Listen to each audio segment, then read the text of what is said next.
Wow, if that's really his company, that's actually pretty dope. My best recipes ebook. So that might have been what he did. He might have started up a really, really viral channel and then built a food brand out of it. That's like the next level. That's advanced. So he's got a recipes blog. Again, this could be faceless. He's using his face, but you can really model the same idea to be faceless. You really can. Like this, other than the fact he's showing his face, this whole thing is faceless.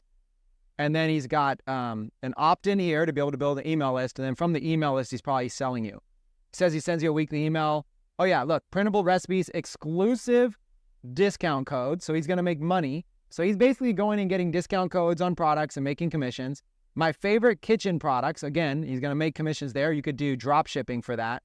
So obviously he's just getting you on the email list and he's selling stuff, right? Shop ebooks. And he's building his own little ebooks and selling these things. Look at this. So he's built a whole entire website. This looks like Shopify. So it looks like he's built a Shopify store. I could be wrong, but it looks like Shopify to be able to build that brand. So that's just an example, right? Let's go over here. Keto Country. Let's see, 417,000 followers. Let's go see their page real quick. Let's see what they're monetizing with. Shop items used in this recipe. So that goes to Amazon. Keto Crate. Okay, here's an affiliate offer. Let's look at this one. Keto Crate. They've got his affiliate link up on the top there. So this is another affiliate offer.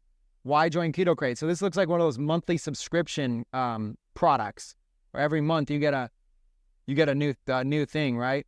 Weekly or monthly or something. So it's a subscription. So you probably get paid a residual income. So this is what I'm saying.